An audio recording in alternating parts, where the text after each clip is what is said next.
protocolo. Terça-feira, né, que vocês viajam. Então, saiba que nossas orações vão estar sempre com vocês. Sempre. E que Deus abra portas de emprego para Marcelo lá, se já que não já tem. E vai dar tudo certo, em nome de Jesus. Abram suas Bíblias, meus irmãos, por favor. Livro de Atos dos Apóstolos. Estamos nessa série no livro de Atos. Atos dos Apóstolos, que nós bem poderíamos chamar Atos do Espírito Santo. Domingo passado nós começamos esse capítulo 4 e hoje vamos dar prosseguimento. Está com o microfone aí, Diácono Davidson? Todos acharam, irmãos? Atos capítulo 4. Vou dar uma dica a vocês. Fica depois do capítulo 3. Vocês se ajudem. Antes do 5, Flávio, não é verdade? Quando você achar, fique de pé, por favor, em reverência à leitura da palavra. Atos capítulo 4, do verso 23 até o verso 31. Atos capítulo 4, do verso 23 até o verso 31. Acharam, irmãos? Quando foram soltos, Pedro e João voltaram para os seus companheiros e contaram tudo que os chefes dos sacerdotes e os líderes religiosos lhes tinham dito. Ouvindo isso, levantaram juntos a voz em oração a Deus, dizendo: Ó soberano, tu fizeste o céu, a terra, o mar e tudo o que neles há. Tu falaste por meio do Espírito Santo, pela boca do teu servo, o nosso pai Davi. Porque se enfurecem as nações e os povos tramam em vão. Os reis da terra tomam posição e os governantes conspiram unidos contra o Senhor e contra o seu ungido. De fato, Herodes e Pôncio Pilatos reuniram-se com os gentios e com o povo de Israel nesta cidade, para conspirar contra o teu santo servo Jesus, a quem ungiste. Fizeram o que o teu poder e a tua vontade previamente haviam decidido que acontecesse. Agora, Senhor, considera as ameaças deles e capacita os teus servos para anunciarem a tua palavra corajosamente. Estende a tua mão para curar e realizar sinais e maravilhas por meio do nome do teu santo servo, Jesus. Depois de orarem, tremeu o lugar que estavam reunidos. Todos ficaram cheios do Espírito Santo e anunciavam corajosamente a palavra de Deus. Até o 31. Santo Deus, te agradecemos pela leitura da tua palavra e pedimos, Senhor, que essa palavra não seja somente letras soltas ao vento. Elas são santas, são sagradas, e por isso pedimos que o teu Santo Espírito nos dê a iluminação necessária para entendermos e aplicarmos em nossas vidas, Deus. É assim que nós te oramos, em nome de Jesus. Amém. Podem se sentar, meus irmãos, por favor. Nós vimos domingo passado, meus irmãos, que Pedro e João estavam subindo em direção ao templo e encontraram no meio do caminho um paralítico. E aquele paralítico lhe pediu esmolas a Pedro, e Pedro disse que não tinha ouro nem prata, mas o que ele tinha, isso ele daria ao paralítico. E ele disse àquele homem: levanta e anda. E aquele homem não apenas se levantou, ele também andou, ele entrou no templo, ele glorificou o nome do Senhor. E quando aquela multidão viu aquele milagre, ficaram admiradas, perplexas, porque aquele homem tinha mais de 40 anos e pelo menos há uns 30 anos ele estava do lado de fora do templo pedindo esmolas. Pedro, inclusive, chegou a dizer àquelas pessoas que a fé que ele tinha em Jesus foi que o curou. E depois que Pedro começou a anunciar as boas novas do reino de Deus, o texto vai dizer que 5.000 homens entregaram as suas vidas a Cristo. Mas acontece, meus irmãos, que os líderes religiosos da época ficaram insatisfeitos, ficaram incomodados, porque da primeira pregação de Pedro, 3.000 pessoas tinham se convertido. Nessa segunda pregação de Pedro, já pulou para 5.000 pessoas. E isso começou a incomodar os líderes judaicos. Isso começou a incomodar também o Império Romano, porque era quem escravizava aos israelitas.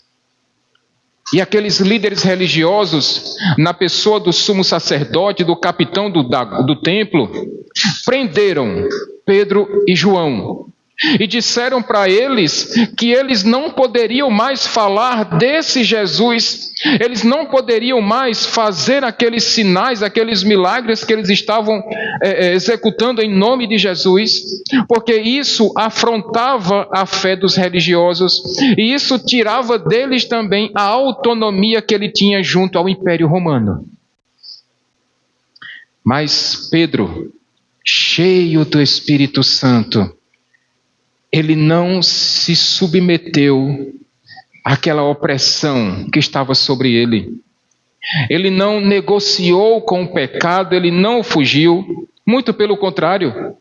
Ele falou para aqueles líderes religiosos que o Jesus que ele estava falando havia sido crucificado por eles. E isso aborreceu demais aqueles líderes religiosos. Por causa do milagre que Pedro e João haviam feito, eles foram presos. E Pedro disse: olha, sabe por que eu estou sendo preso aqui?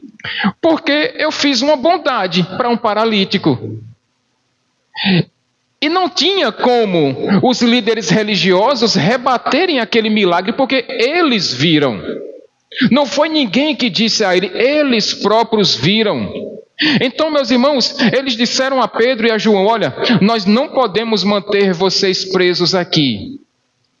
Mas tem um detalhe: vocês estão proibidos de falar de Jesus, vocês estão proibidos de evangelizar, vocês estão proibidos de realizar esses sinais, esses prodígios.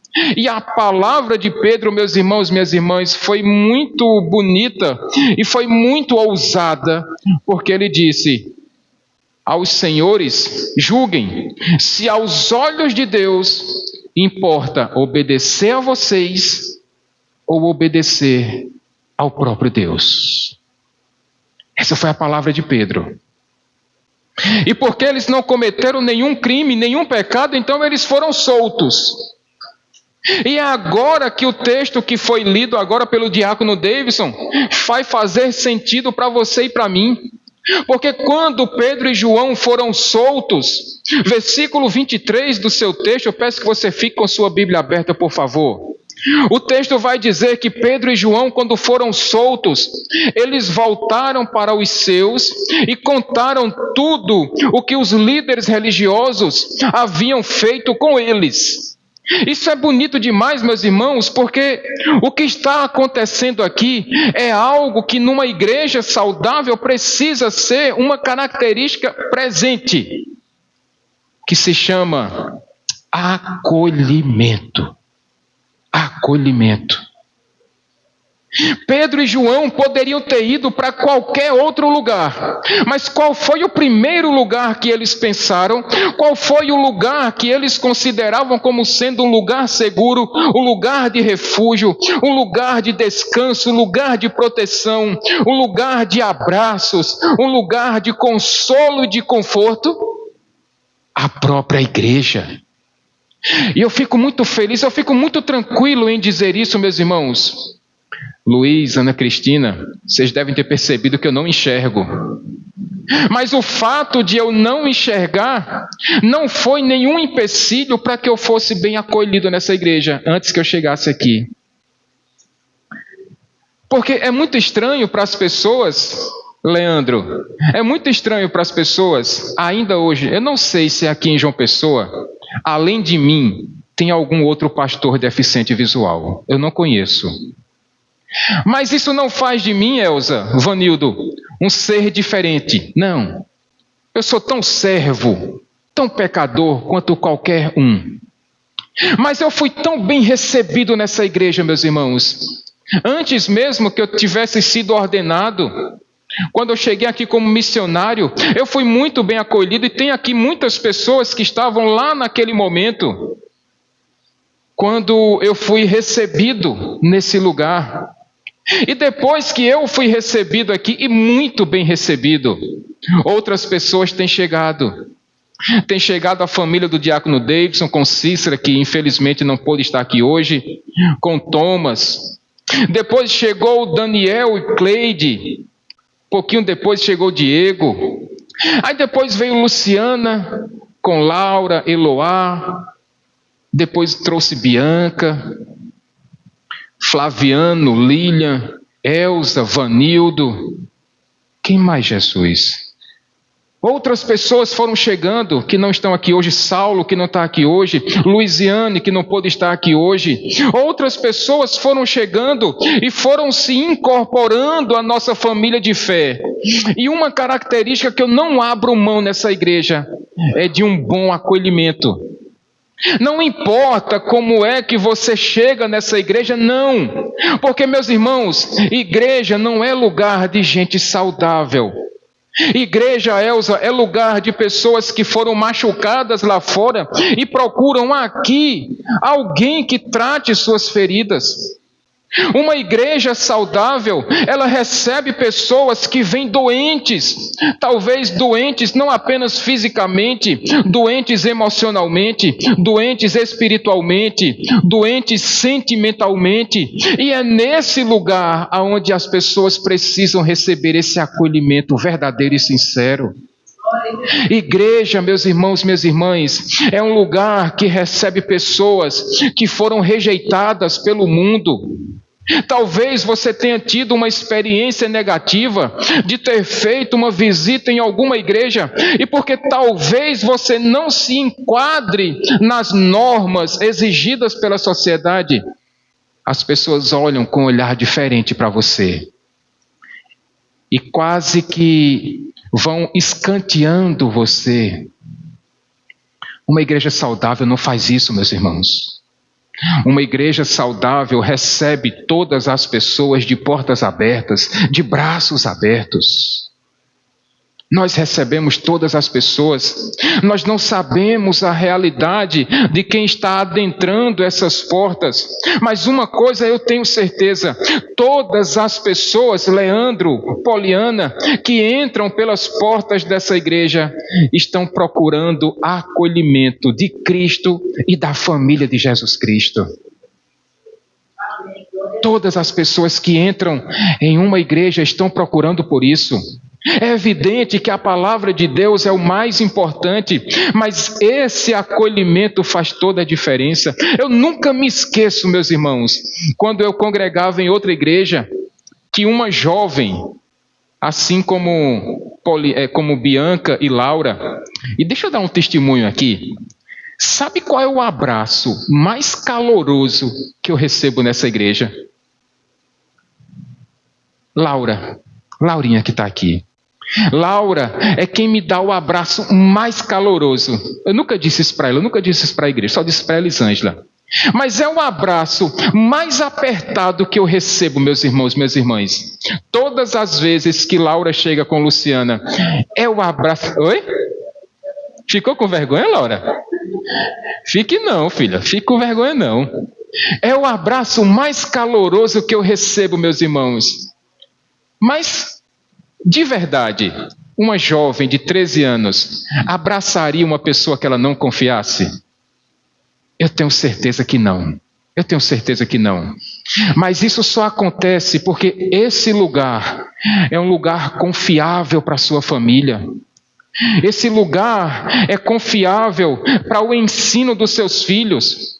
Lá no departamento infantil, lá em cima, tem Davi, tem Ayla e tem Eloá. Essas 3 crianças estão sendo ensinadas nos caminhos de Deus a partir da idade delas, com a capacidade cognitiva delas, Alberto, para que elas continuem crescendo em graça, sabedoria e estatura. Esse é o primeiro ponto. Igreja é um lugar de acolhimento. E veja, meus irmãos, que no versículo 24, a igreja ouviu tudo, ou melhor, no versículo 24 mesmo, a igreja ouviu tudo o que Pedro e João tinham para dizer, de tudo aquilo que eles tinham sofrido, de todas as ameaças, de todas as palavras duras que eles receberam, de todas as inquisições, de todas as aflições que eles passaram diante do sumo sacerdote, diante dos saduceus, dos escribas, dos mestres da lei. E sabe o que é que a igreja fez? Se revoltou, arrumou uma revolução, preparou um motim, foi queimar rodas de carros para fazer bastante tumulto. Foi isso que o versículo 24 está dizendo? Olhe para a sua Bíblia, por favor. Não, meus irmãos. O versículo 24 diz que a igreja, quando ouviu o que aqueles seus dois irmãos em Cristo haviam passado, aqueles dois apóstolos, eles, de uma só voz, eles levantaram a sua voz e levantaram um grande clamor, uma grande oração ao próprio Cristo Jesus. A igreja, meus irmãos, não está preparada e não deve ser um braço armado de revolução, de tumulto, de motim, não. O papel da igreja, o papel dos irmãos é acolher aquelas pessoas que entram aqui aflitas, muitas desesperadas, sem esperança, sem motivação, sem alegria. E quando nós as abraçamos, quando nós as acolhemos, quando nós as confortamos e consolamos, nós não estamos trazendo essa ideia de que as pessoas têm que se revoltar com quem as machucou, as feriu, as incomodou, não. O que nós fazemos é levantarmos as nossas vozes em oração para que o Deus, que é soberano sobre todas as coisas, intervenha em nossas vidas. Que nós oramos é para que Deus cure as doenças, que sare as feridas, que restaure os relacionamentos. O papel da igreja é orar, meus irmãos, não é brigar, não é lutar. Alguém já disse que quando o homem trabalha, mas quando o homem ora, Deus é quem trabalha. Outro homem de Deus do passado já disse: ore por coisas grandes, pense em coisas grandes, planeje coisas grandes, mas acima de tudo, ore. Oração é uma ferramenta importantíssima que nós temos, meus irmãos. Oração é um meio de graça e nós temos essa ferramenta em nossa mão, à nossa disposição, a hora que nós quisermos e precisarmos. Mas acima de tudo, ore em nome de Jesus. Quando as pessoas vêm para cá, e como nós fizemos agora com Poliana e com Bianca, nós precisamos orar por elas, precisamos pedir a Deus que as proteja por onde quer que elas estejam indo. Assim como Leandro voltou recentemente de São Paulo, nós precisamos pedir a Deus em oração que essas mãe e filha, que elas estejam sendo guardadas e protegidas por Deus, em nome de Jesus, e aonde elas estiverem, que elas possam ser referência de mulheres de Deus que vivem para a glória de Deus. Amém, gente? Esse é o primeiro e grande ensinamento, por isso fica o meu conselho para você. Você conhece alguém que foi ferido, machucado, que está com problemas de relacionamento, problemas conjugais, problemas com filhos, problemas no trabalho, problemas com vizinhos? Nós não vamos resolver. Esse não é o papel da igreja. Mas certamente nós estaremos orando para que o Deus que pode todas as coisas resolva esses conflitos e essas dificuldades que estão sendo enfrentadas. Eles oraram, meus irmãos. A grande questão é: como Como é que foi a oração dessas pessoas, desses homens e mulheres? Porque o versículo 24 ainda vai dizer que todos em uma só voz disseram: ó soberano. Dá uma pausa aqui. Por que esses homens, meus irmãos, estão clamando em alta voz: ó soberano? Tu que criastes os céus, a terra, o mar e tudo que nele há. Por que eles estão orando para esse Deus soberano? E a resposta é muito simples. Vocês lembram quem é que estava afligindo a Pedro e a João? Quem foi que aprisionou Pedro e João? Os líderes religiosos dos judeus. Mas não apenas eles. Os líderes também do Império Romano também prenderam, foram eles também. Então, quando aqueles homens levantaram as suas vozes e gritaram e clamaram e suplicaram: ó soberano, eles estão dizendo: ó déspota. Eu não queria assustar vocês não, mas a palavra que foi utilizada aqui no grego original foi exatamente essa. Nós entendemos essa palavra déspota como um sentido pejorativo, como um sentido errado. Mas, meus irmãos, vamos entender o contexto. O déspota é aquele homem, aquele rei que tem todo o poder e toda a autoridade. É aquele rei que determina todas as coisas. É aquele rei que orienta, que manda. Ele não pede, ele manda, ele ordena, ele exige. E quando esses homens estão gritando, clamando: ó soberano, tu que criastes os céus, a terra, o mar e tudo que neles há, eles estão afirmando que esse Deus que é soberano sobre a criação, é soberano, ele é superior ao César, ao imperador de Roma, que ele é superior aos líderes religiosos, que ele é superior a toda aquela dificuldade que eles estavam enfrentando.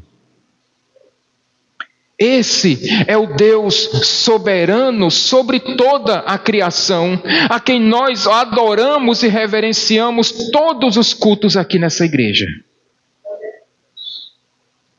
O que nós precisamos entender, meus irmãos, é que esse Deus que é soberano sobre toda a criação, ele tem poder e autoridade para fazer o que ele quiser, na hora que ele quiser, com quem ele quiser e do jeito que ele quiser.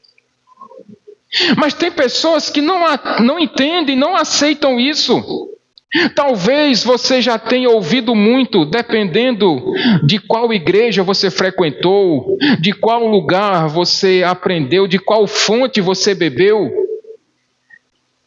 E ouve-se muito ainda hoje que nós temos livre-arbítrio para fazer o que nós quisermos. Vocês já ouviram isso? Muitos acreditam que Deus, meus irmãos, nos deu liberdade para nós fazermos o que quisermos com a nossa vida, com o nosso tempo, com o nosso dinheiro, com as nossas habilidades, com os nossos dons. Que Deus nos deixou livres para fazermos o que quisermos. Por quê? Porque Ele nos deu livre arbítrio. E se alguém te ensinou desse jeito, eu lamento informar, mas lhe ensinaram errado, meus irmãos. Infelizmente, o Deus a quem nós adoramos nessa noite, Ele não é um Deus limitado. Nós cremos sim que o livre-arbítrio existiu lá com Adão e Eva antes que eles pecassem. Porque depois que eles pecaram, eles perderam a capacidade de escolher entre o certo e o errado. E isso acontece também com a minha e com a sua vida até hoje. É difícil de ouvir isso? Mas eu queria lembrar para vocês alguns personagens bíblicos que certamente vão mudar o seu conceito, se é que já não ainda mudou. Lembram de Noé? Noé queria construir a arca, mas ele construiu. Moisés queria conduzir aquela multidão 40 anos pelo deserto, mas ele foi. Jonas queria ir pregar em Nínive, anunciando a mensagem de arrependimento para os ninivitas, mas ele foi. Vocês acham que Daniel queria ter sido lançado na cova dos leões? Mas ele foi colocado lá. Vocês acham então que o profeta Jeremias queria ter sido lançado lá naquele poço e quase que morre o bichinho? Vocês acham mesmo que Paulo queria ser apóstolo? Paulo era matador de cristãos, meus irmãos, mas ainda assim, isso não dependia da vontade dele, assim como não dependeu da vontade de Noé, nem de Moisés, nem de Jonas, nem de Daniel, tampouco de Jeremias, porque a vontade de Deus é que prevalece sobre a minha e sobre a sua vida. É isso que nós temos que entender. Então não adianta brigar com Deus, não adianta ficar se revoltando contra a vontade de Deus, porque no final das contas, Ele é o Deus soberano sobre toda a criação, e as coisas vão acontecer conforme a boa, perfeita e agradável vontade dEle. Não a minha, não a sua, mas a vontade dEle. Porque Ele é soberano sobre a criação que Ele mesmo fez. Nós não, nós somos criaturas. Então, pare de brigar com Deus em nome de Jesus. Pare de achar que você tem vontade própria para fazer o que quiser, na hora que quiser, do jeito que quiser. Porque o Senhor da sua vida não é você mesmo. O Senhor da sua vida é o próprio Deus. Ele até permite. Ele quis que você estivesse aqui essa noite, porque a vontade dele é soberana, e só está aqui essa noite quem Deus quis que estivesse nesse lugar, meus irmãos, minhas irmãs. É isso que nós temos que entender. Então, o primeiro motivo da oração daquelas pessoas é que eles estavam adorando para um Deus que é soberano sobre toda a criação. Mas versículo 25 vai dizer que esse Deus, Ele também é soberano sobre a história. Quer ver? Leia aí, Daniel, por favor, verso 25, 26 e 27. Tu falaste pelo Espírito Santo por boca do teu servo, nosso pai Davi, porque se endurecem as nações e os povos conspiram em vão. Os reis da terra se levantam e os governantes se reúnem contra o Senhor e contra o seu ungido. De fato, Herodes e Pôncio Pilatos reuniram-se com os inimigos e com os povos de Israel nesta cidade, para conspirar contra o teu santo servo Jesus, a quem ungiste. Fizeram o que o teu poder e a tua vontade haviam decidido, de antemão que acontecesse. Perceba, meus irmãos, que Pedro, nesse momento, ele está afirmando que Deus é soberano sobre a história que ele mesmo escreveu.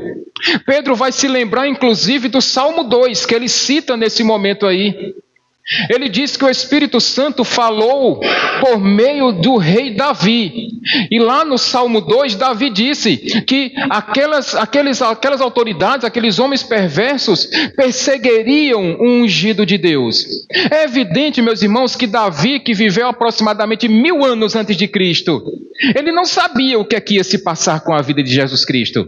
Mas usado, inspirado pelo Espírito Santo, ele já profetizou naquele momento que iriam perseguir o ungido de Deus. Naquele momento fora Davi, mas não era sobre Davi no final das contas. Era sobre o ungido de Deus, era sobre o próprio Cristo Jesus. É por isso que Pilatos, é por isso que Herodes, é por isso que o sumo sacerdote, os fariseus, os saduceus, todos aqueles homens que perseguiram a Jesus, eles fizeram isso não pela vontade própria, mas porque isso já estava determinado pelo Deus que é o autor da história. E se isso ainda traz alguma dúvida para o seu coração, Pedro termina dizendo: mas tudo isso que aconteceu não foi obra do acaso. Isso não foi somente uma ideia que surgiu na cabeça de Pilatos, de Herodes, do sumo sacerdote, do imperador de Roma. Não!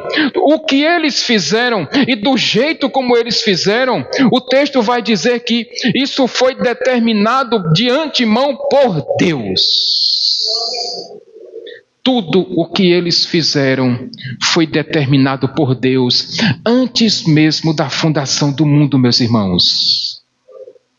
Já estava determinado pelo autor da história, pelo soberano da história, que o filho dele se esvaziaria da sua glória, assumiria a forma humana, viveria como nós, como eu e vocês, que ele morreria pelos nossos pecados e que ao terceiro dia ele iria ressuscitar e com isso ele mataria todos os nossos inimigos, ele mataria a morte, ele derrotaria o diabo, ele derrotaria o pecado e ele derrotaria o mundo. Isso já estava determinado por Deus antes mesmo da fundação do mundo. E nada, absolutamente nada, acontece fora do decreto eterno e perfeito de Deus, meus irmãos. Nada acontece sem a vontade soberana de Deus. Então, esse Deus que é soberano sobre a história dos apóstolos, sobre a história dos profetas, sobre a história dos reis, sobre a história dos pais da igreja, também é o mesmo Senhor da história da sua vida e da minha vida. Então não adianta se desesperar, porque a vontade de Deus vai se cumprir. E deixa eu dizer outro detalhe para você. Esse mesmo Deus que é soberano sobre a história, sobre a sua história de vida, ele já determinou que o centro da vontade dele para a sua vida é aqui. E foi por isso que ele te trouxe para esse lugar. O centro da vontade de Deus é aonde Ele te colocou. E se Ele te colocou aqui, é porque certamente Ele quer usar os dons e talentos que Ele mesmo te deu. Ele quer usar os recursos que você tem. Ele quer usar a sua inteligência, a sua capacidade, as suas habilidades, a sua inteligência em prol do reino dEle. E é por isso que nessa noite você está escutando essas palavras. Porque esse Deus soberano sobre a sua história quis que você estivesse nesse lugar hoje. E nesse ponto de vista, meus irmãos, você pode enveredar-se por dois caminhos. Você pode dizer, pastor, eu não concordo com isso. Eu não concordo com a ideia de que eu estou sendo uma marionete nas mãos de Deus e que eu só faço aquilo que Ele quer, então eu não tenho vontade própria.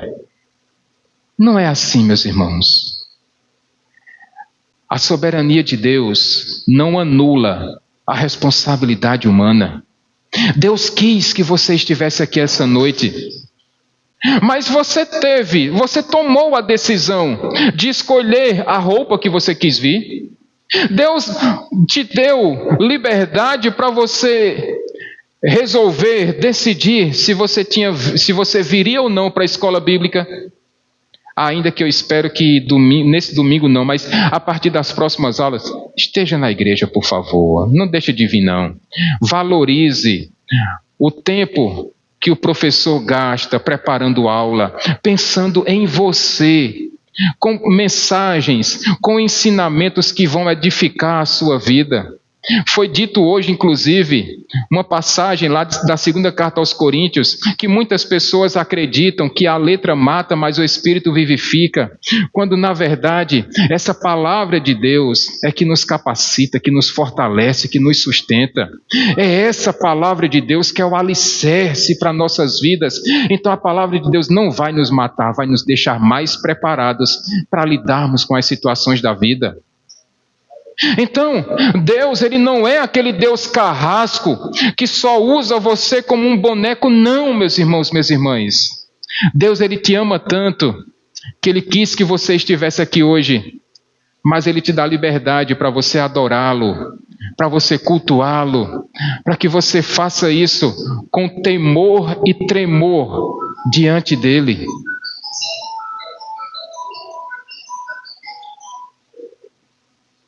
Mas você pode enveredar por outro caminho, Você pode acreditar que esse Deus que é soberano sobre a sua vida te traz descanso, te traz paz para a sua alma. E quando você descansa na soberania de Deus, então você faz como esses apóstolos, esses discípulos fizeram no versículo 29. Daniel, por favor. Agora, Senhor, considera as ameaças deles e capacita os teus servos para anunciarem a tua palavra corajosamente. Uma vez que você confia que Deus é soberano sobre a sua história, sobre a sua vida, sobre a sua vontade, sobre o seu querer, então você descansa. Você descansa em Deus porque sabe que nada acontece fora do propósito dele. Você descansa porque você sabe, assim como disse o salmista, que nenhuma praga chega à sua casa se não tiver permissão de Deus. Você descansa a sua vida porque sabe que até mesmo o diabo ele só pode ir até onde Deus permite. Assim como aconteceu com Jó. Nós conhecemos a história de Jó. Nós sabemos que Jó era um homem justo, reto, temente a Deus e que se desviava do mal. Mas ainda assim, Deus permitiu que o diabo tocasse na vida dele. Mas o diabo só fez aquilo que Deus permitiu. Ele só foi até onde Deus deixou. Mas porque Deus era o Senhor da história de Jó, porque Deus era o Senhor da vida de Jó, aquilo ali serviu para que a fé de Jó fosse fortalecida. Toda aquela experiência negativa serviu para que Jó soubesse de uma vez por todas que uma vez que ele ouviu falar de Deus, isso não era o suficiente. Porque ele disse: eu te conhecia só de ouvir falar, agora os meus olhos te veem, e por isso eu me abomino na cinza e no pó. Jó entendeu que Deus é soberano sobre toda a criação e sobre toda a história. E por isso ele disse: agora eu sei, Senhor. Agora eu entendi. Agora os meus olhos viram. Agora eu tenho certeza de que nada acontece sem a tua permissão. E como a tua vontade é boa, perfeita e agradável, então eu vou descansar em ti, Deus. E ele descansou em Deus. Então, meus irmãos, minhas irmãs, descanse no Senhor. Os problemas vêm, Luciana, eu sei. As lutas acontecem, Leandro, é verdade. Existem problemas, Elisângela, e nós sabemos de tudo disso. Mas quando nós sabemos e quando nós temos a convicção de que Deus é soberano sobre a história da nossa vida, então nós temos a ousadia de enfrentarmos os problemas assim como os discípulos enfrentaram. O versículo 29 diz que eles começaram a pedir: Senhor, considera as aflições que nós estamos enfrentando. Mas será que eles pediram para fugir? Será que eles estavam pedindo para Deus os colocar em outro lugar? Será que eles pediram: Deus, tira-nos de Jerusalém, coloca-nos num lugar bem distante, onde ninguém nos conheça, onde nós não soframos perseguições, onde ninguém queira nos matar, nos prender, nos machucar? Foi isso que eles pediram? Não, eles pediram: Senhor, capacita-nos para que nós tenhamos ainda mais coragem para anunciar a tua palavra. Dá-nos mais condições, ó Deus, dá-nos mais ousadia, mais vontade no coração de anunciarmos as palavras de Cristo, mesmo que a perseguição venha, mesmo que a luta aconteça, mesmo que haja sofrimento, mesmo que não haja fruto na videira, como diz lá Abacuque. Mas ainda assim, Senhor, nos dá mais coragem, mais ousadia, mais intrepidez para nós anunciarmos as tuas palavras, de ensinarmos para as pessoas que tu és soberano sobre a tua criação e sobre a tua história, e sobre a minha e sobre a história da vida de qualquer pessoa. Eu fico tão feliz com isso, meus irmãos, porque essa é uma oração muito preciosa, muito preciosa. Esses homens podiam ter pedido qualquer coisa, porque estavam sofrendo, tinham acabado de ser presos. Eles podiam dizer: Senhor, mata esse povo em nome de Jesus. Senhor, cada pessoa que me persegue, bota uma lepra, para nunca mais eles conseguirem abrir nem a boca. Eles poderiam ter pedido: Senhor, quebra os dentes deles, como aquelas orações dos salmos que nós temos, as orações em precatório. Eles poderiam ter pedido tantas coisas, mas eles só queriam anunciar as boas novas do reino de Deus. Era somente isso que eles queriam. Como se isso fosse pouco, né? E tem mais, versículo 30 vai dizer inclusive que, além de pedir para que Deus os capacitasse ainda mais para anunciar as palavras que eles aprenderam de Cristo, eles pedem ainda: Senhor, e esses sinais e milagres que têm acompanhado a pregação do Evangelho, continua mostrando mais e mais, Senhor. É nesse momento onde os dons espirituais são utilizados, meus irmãos. E nós cremos em todos eles. Nós cremos que Deus capacita homens e mulheres com dons de cura, com dons de profecia, com dons de administração, com o dom da generosidade, com o dom do serviço, com o dom do consolo, com o dom do aconselhamento. Nós cremos em tudo isso. E esses milagres sempre estavam acompanhando a pregação do Evangelho. Lembram em Pentecostes? Quando o Espírito Santo foi derramado e quando 3.000 pessoas entregaram as suas vidas a Cristo? Lembram na cura do paralítico? Quando aquelas pessoas viram e 5.000 homens entregaram as suas vidas a Cristo? Porque a pregação do Evangelho, ela é como se fosse turbinada, fortalecida pelos sinais miraculosos, pelos dons espirituais e pelos milagres que Deus tem feito ainda hoje no meio do seu povo, meus irmãos. E nós cremos em tudo isso. A oração desses homens não era para causar males a ninguém. Eles só queriam ser cheios do Espírito Santo.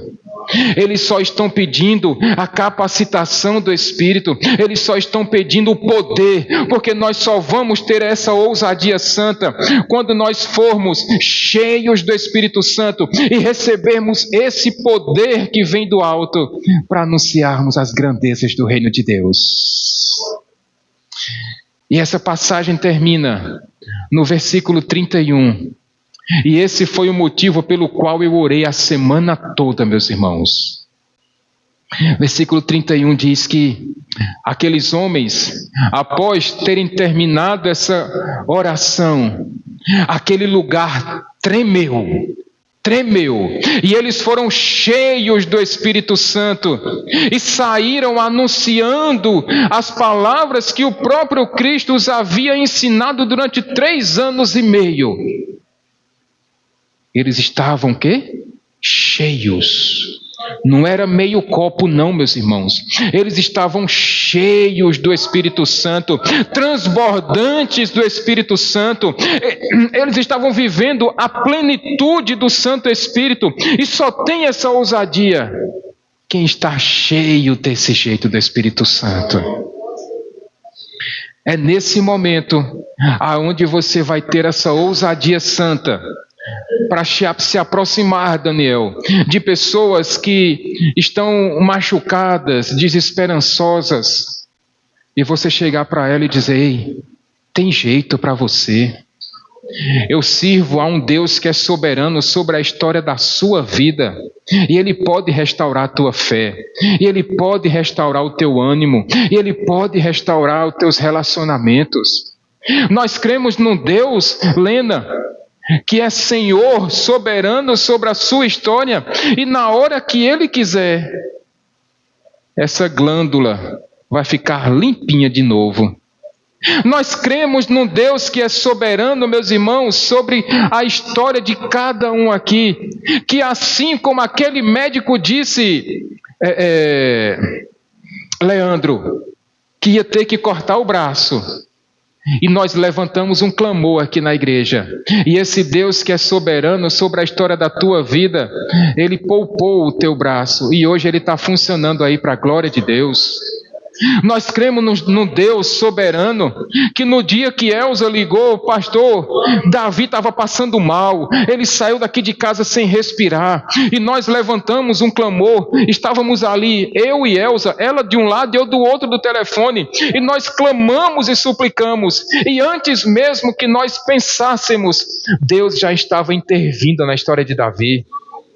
Nós cremos num Deus, meus irmãos, que tirou Cleide daquela UTI entubada e restaurou a saúde dela, a ponto de, estando na igreja, a plenos pulmões, ela dá glória a Deus, que eu conheço glória a Deus de Cleide, onde eu estiver. Aonde eu estiver, eu conheço glória a Deus, e a risada dela. Porque nós servimos a esse Deus que é soberano sobre a criação e sobre a história dele, a história da igreja dele e a história do povo dele que somos nós. E eu finalizo a mensagem dessa noite, meus irmãos, chamando os irmãos de louvor para cá. Eu quero finalizar a mensagem dessa noite trazendo só mais algumas aplicações, dentre tantas que nós já trouxemos essa noite. A primeira aplicação que eu quero trazer é que essa igreja, uma igreja saudável, e essa igreja, eu acredito, é uma igreja saudável. Ela acolhe pessoas, ela não olha status social.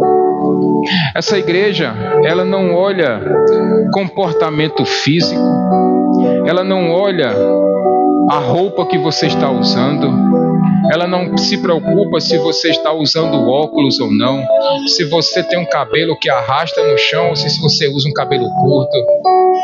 Essa igreja não está preocupada se você vem com a Bíblia de papel ou se você usa uma Bíblia no seu smartphone. Essa igreja, ela tem um compromisso e uma responsabilidade de receber pessoas que vêm adoentadas, desesperançosas, entristecidas, magoadas, machucadas. E aqui na igreja, meu irmão, minha irmã, pode ter certeza que você vai encontrar um abraço, um aperto de mão, um Deus te abençoe, um seja bem-vindo. O que é que eu posso fazer para te servir? Você precisa de oração? Eu posso servir, como a irmã Dorinha faz, uma xícarazinha de café, um cafezinho. O acolhimento que nós fazemos aqui, meu irmão, minha irmã, não é somente para que você saiba que tem pessoas que ainda se preocupam com você, mas principalmente é para que você saiba que Deus sabe todos os seus passos, que Ele sonda o seu coração. Ele sabe como é que você chegou nessa igreja hoje. Ele sabe quais são os medos que você está carregando. Ele sabe das suas aflições, daquelas noites mal dormidas, daquelas lágrimas que têm sido derramadas e que muitas vezes somente o travesseiro é testemunha disso. Às vezes, quando o filho está adoentado, é aqui onde as mães encontram um abraço, uma palavra de consolo. Foi lá naquele retiro do ano passado, quando Luciana tinha que dar banho em Leonardo, irmão dela, que é cadeirante, aonde os homens da igreja disseram: não, irmã, somos nós que vamos cuidar do seu irmão. É esse acolhimento, meu irmão, minha irmã, que eu estou falando nessa noite. É você saber que esse lugar é um lugar confiável para você abrir o seu coração para com esse pastor, para confessar os seus pecados, para compartilhar as agruras da vida, às vezes é somente para dizer: pastor, eu queria somente desabafar e ouvir uma palavra de encorajamento. É verdade também que às vezes vai vir uma palavra de exortação, vai vir uma correção santa, mas feita com amor, para que cada um de nós possa viver uma vida digna diante de um Deus soberano. A segunda aplicação que eu quero trazer nessa noite fala sobre oração. Como eu disse a vocês durante a mensagem, um homem do passado, um homem de Deus, disse que nós precisamos orar por coisas grandes, planejar coisas grandes, mas acima de tudo, você e eu precisamos orar. Nós estamos orando por uma casa nova. É uma coisa grande, viu? Para nossa realidade, é uma coisa grande. Mas nós oramos também para que esse Deus que é soberano sobre toda a criação traga esse entendimento aos nossos corações, que no final das contas é a vontade dele que vai prevalecer. E quando você ora por isso, você está colocando todo esse fardo, todo esse peso que você tem carregado sobre os seus ombros, nos pés de Cristo Jesus. Pelo simples motivo de que você reconhece que Deus é soberano sobre a criação e sobre a sua história. E finalmente, que você possa todos os dias encher-se do Espírito Santo de Deus, que você possa buscar a plenitude do Santo Espírito todos os dias. E talvez você esteja se perguntando agora: pastor, como é que eu consigo fazer isso? Esse mesmo Paulo, na sua carta aos Efésios, ele disse: com orações, com súplicas, com ações de graças, com a leitura da palavra de Deus, com jejum, se quebrantando, rasgando o coração na presença desse Deus soberano e dizendo: Senhor, tira de mim, tira do meu coração tudo aquilo que te desagrada. Tira, Deus, da minha vida tudo aquilo que tem atrapalhado a minha intimidade contigo. Tira, Deus, os meus olhos, os meus ouvidos, a minha língua, a minha boca, daquelas situações que afrontam a tua santidade. E busque estar na presença de Cristo Jesus, e certamente Ele fortalecerá você. Amém, meus irmãos? Vamos ficar de pé.